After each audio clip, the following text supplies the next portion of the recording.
Howdy there, Isaac here. The first part of this got an absolutely staggering amount of views. I mean, I know I liked Yamcha, but you guys absolutely love him. Anyways, we left off with Launch's sacrifice, something that sent our bandit into a rather wrathful state. What if Yamcha became a Saiyan? The story starts now. Yamcha charges forward at Vegeta, who's absolutely dumbfounded at the bandit's apparent tail. However, the prince had no time to think, as Yamcha had become far faster than he was prior. Not to mention, the aura surrounding this unnatural Saiyan had been formed into claws and were able to cut clean through Vegeta's pauldron. Yeah, this Yamcha guy could do some real damage. Vegeta would have to take him seriously. Gohan had just fallen out of his own rage mode and was now stunned at the power on display. Had this been something the bandit was always capable of? Was this something he could always do? Or was this completely new? Well, either way, Gohan began to cheer the bandit on, though quickly stopped when Piccolo called him over. He had regenerated and told Gohan that they were leaving immediately. When asking why, Piccolo told the boy that whatever Yamcha was doing, it wasn't going to end well. Looking back at the raging bandit, Gohan could tell he was right.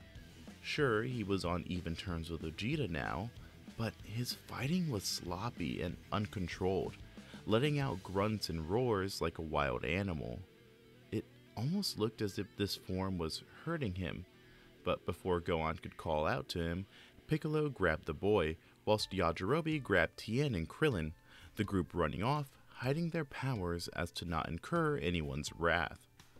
Yamcha and Vegeta's battle persisted for quite some time, though the prince never raged, as he was clearly winning, despite the bandit getting back up time and time again.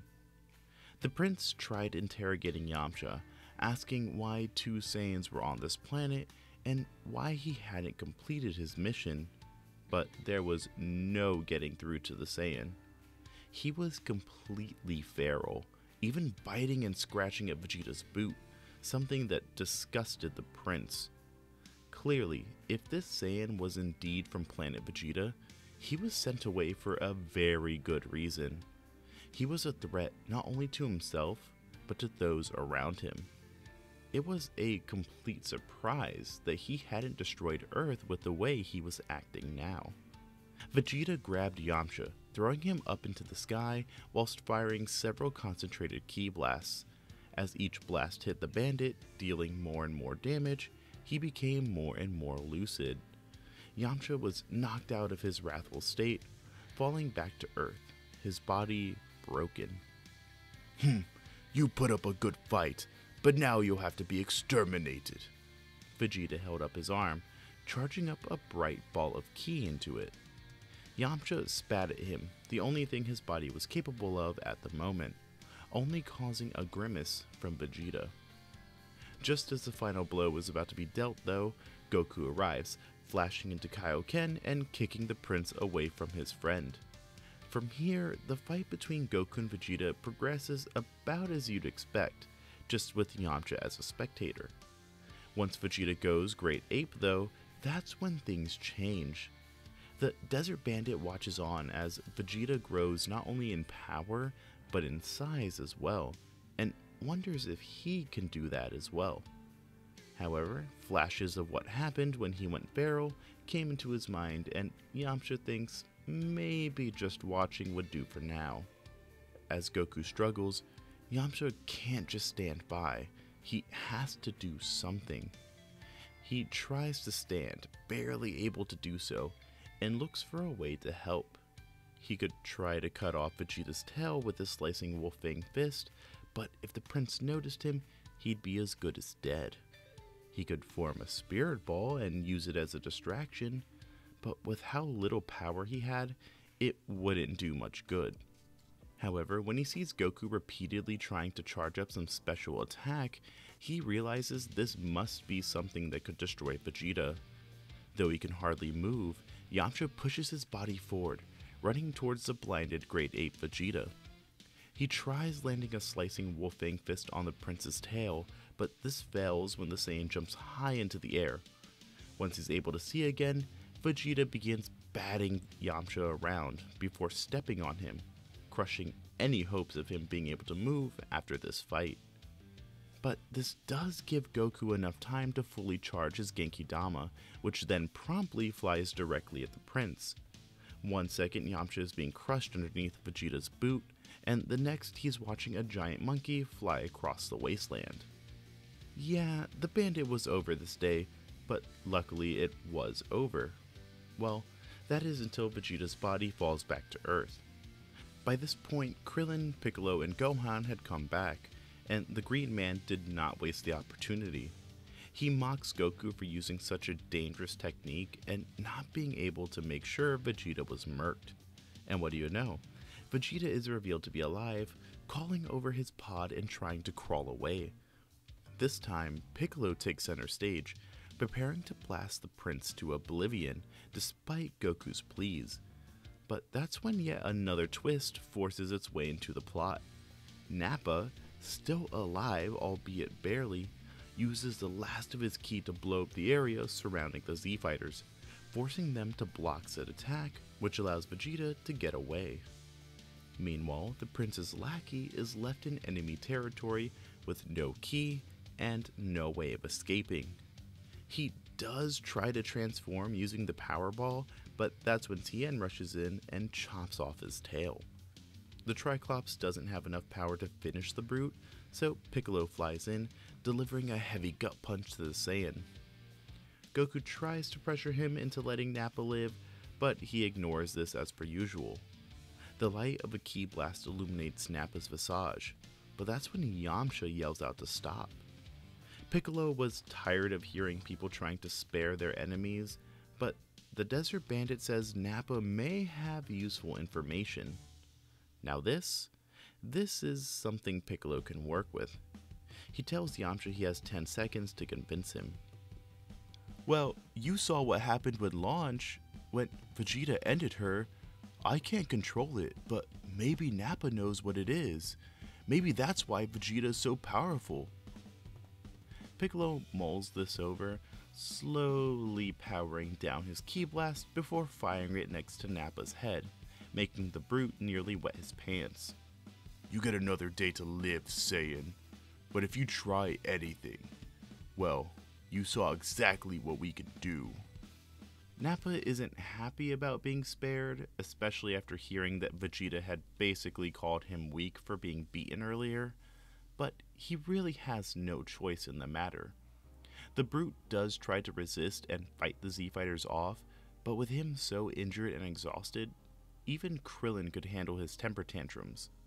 Whilst the crew gets hospitalized and Krillin delivers Nappa to a private hospital in Capsule Corp, they discuss this Namek place and if it indeed has Dragon Balls. Bulma is picked up by Mr. Popo as per usual, though Kami does talk to her via telepathy, explaining his memories with a little more detail than Popo could. Goku's body isn't nearly as broken as in the original series, meaning both he and Yamcha are left in around the same state, and in the same room funnily enough. Now, hearing that the bandit was a Saiyan, and that he managed to unlock something he hadn't, Goku naturally has a million questions. So, what was that state that you unlocked, Yamcha? Was it because of your tail? Was it like what Vegeta did when he became a big monkey? Can I do that without a tail? Why do you become a Saiyan? Since when? Have you always been one? And on the pure Saiyan went.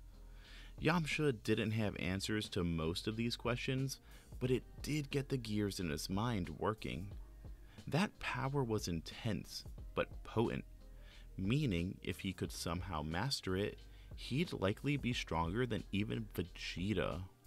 The Z-Fighters as a whole eventually decide to travel to Namek, and so interrogate Nappa, getting everything he knows about the planet and space travel. The brute is pretty resilient in this interrogation, but Bulma isn't keen on waiting, and decides to use her earthly charm to persuade him into talking. It had been a couple days, and she knew Nappa had to be starving, so she picked up something she knew they didn't have in space: pizza. Once she served some to the brute, he immediately lit up, so much so that the whole room shook. "Whoa, what is this? It's way better than those food bars Frieza gives out." Nappa finished his first slice, going in for another, but Bulma pulled the box away. "Nuh-uh-uh. Info first, then you get the pizza. Easy peasy." "Pizza, huh? Fine. I'll tell you everything. Just keep me alive long enough to show that Yamcha what for." With that, Nappa gave exact coordinates for planet Namek, and told her what he had heard about them, things they mostly knew already, but still helpful. He also tells them about Frieza and the Force, and that they're likely heading that way as well, so they better be prepared to lose their friends. Bulma appreciates the warning, but promises they won't lose on her watch. The older Saiyan finds this bravado somewhat attractive, and his earlier idea of making an army of human Saiyan hybrids comes back into his mind. But Bulma rebuffs his advance pretty hard. Sorry Nappa, she likes men with a little more hair. Anyways, with this information, Bulma is keen on finding someone strong enough to protect her from this Frieza guy. While Goku and Yamcha are still incapacitated, she settles for what she can find: Piccolo, Krillin, and Tien. Gohan also joins in, as he's a little more confident and wants to go wherever Mr. Piccolo goes. Speaking of the Pickle, he's somewhat eager to see planet Namek, especially after being told the others look and have the same powers as he does. After a lifetime of being ostracized and thinking he was alone, Piccolo finally has a chance to find out who he really is, something he's been questioning since Gohan and Yamcha came into his life. With that, the group prepares to take off as soon as they can. By this point, Goku's gained enough strength to stand and walk around, and so he waves the group off as they travel on to their next adventure. Once everyone is gone, Goku immediately hobbles over towards Nappa and uses his 1,000 questions jutsu on the Saiyan. Now, Nappa knew Yamcha was strong, but had no idea he was a Saiyan until Goku mentions it. Once he heard the bandit became one via the Dragon Balls, he's both disgusted and intrigued. On one hand, it was pathetic that a warrior had to resort to that in order to become stronger, but on the other, perhaps the Saiyan race could be revived in yet another way. When asked about the form Yamcha used, the idea of a Super Saiyan came up, but Nappa couldn't accept a mutant like that becoming the legendary Super Saiyan, and so he thought it may be something else. If he had a tail still, but hadn't transformed prior, perhaps he was accessing the Great Ape form in his base. No, that was unlikely as well. Nappa concedes that he has no idea what it was, but that he wants to fight both Yamcha and Goku now, and wants to test his own strength and the strength of these earthly Saiyans. Goku agrees to fight Nappa under the condition that he doesn't hurt any more civilians, nor his friends. The Saiyan thinks about how he wouldn't want anyone to hurt his comrades either, though does wish Kakarot wouldn't consider the Earthlings his comrades. He agrees to the terms and conditions of Goku Incorporated, and so the two form a shaky rivalry. Shortly after this exchange, Goku, Yamcha, and Nappa are all given Senzu in order to speed up their recovery, something they all appreciated. The pure-hearted Saiyan then shows off something Dr. Briefs had been working on, that being the gravity chamber / spaceship. It was built using Nappa's pod specifically, as well as some scraps from various others. Nappa is excited to test it out, as well as fight that mutant freak, Yamcha. "Hey, come on man, no need for name calling like that." "Oh please, you're a Saiyan now, act like it. Even Raditz could handle an insult like that." Nappa hit Yamcha hard on the back, before promising to not hold back in their next fight. On Namek, things progress about how you expect. Vegeta never finds a Dragon Ball of his own, but still fights Dodoria and Zarbon. Meanwhile, Krillin, Gohan, and Dende have their powers unlocked, with Guru saying he only has enough power to do it once more. Piccolo is the obvious choice, not only due to his higher battle power, but also since Tien was having trouble ever since losing his hand. The handicap not only made using the Tri-Beam nigh impossible, but also made fighting harder, making the Triclops feel rather useless during this whole endeavor. So he allowed Piccolo to get this power increase. Now, by this point, Vegeta comes around and the Z Fighters aren't threatened by him at all. Piccolo's power had skyrocketed to around 50,000, Gohan was around 25,000, and Krillin was at a respectable 15,000, so they could fend him off pretty easily. The Saiyan knew this, but chooses to use his guile to convince them that the Ginyus were far too strong for even them. Truly, their only chance of victory was to use the Dragon Balls in order to wish for immortality. Piccolo shoots this down, but does wonder if they could be used to further unlock his power. The group looks back towards Guru, who very hesitantly tells him of a legend, one where a pure-hearted Namekian was pushed to the breaking point, becoming a super Namekian to help save the planet long ago. This intrigues Piccolo, who looks to Gohan and decides to take the chance. If it worked for Yamcha, hopefully it would work for him as well. The group flies off, gather the Dragon Balls, and summons Porunga just as the Ginyus arrive. The villains are confused why a giant dragon is floating in the sky, which allows Dende to make the first wish, though he's unable to make a second, since the Ginyus fly into action. Piccolo doesn't feel much different about himself now, but he is able to cut down Raccoon, though he gets sidelined by Birder. Gohan and Krillin just barely defeat Goldo, whilst Vegeta tries to wish for immortality but gets knocked out by Captain Ginyu, who captures Dende and demands a wish of his own. The Z Fighters try to fight back, but Birder easily deals with Tien, Gohan, and Krillin, while Jace holds off Piccolo. Ginyu is violently shaking and berating Dende, forcing him to make a wish for immortality. Piccolo is having a hard time fending off Jace, but keeps looking over to make sure Gohan is alive. But the young Saiyan isn't faring well. He had gotten an impressive rage boost and managed to injure Birder, but this only caused the Snake Man to take him seriously. Birder sped around the battlefield before rushing in and hitting Gohan with a blue flash lariat, nearly decapitating the boy. Gohan is knocked to the ground, and Piccolo is horrified. He can feel a power deep within him, something there just waiting to be unlocked. But as he's knocked to the ground by a Crusher Ball, nothing happens. He looks over towards the lifeless Gohan, then to Dende, who's starting to speak to Porunga, and realizes he's failed. Just then, though, a ship lands on the battlefield, and 3 warriors exit just in time to stop the remaining Ginyus.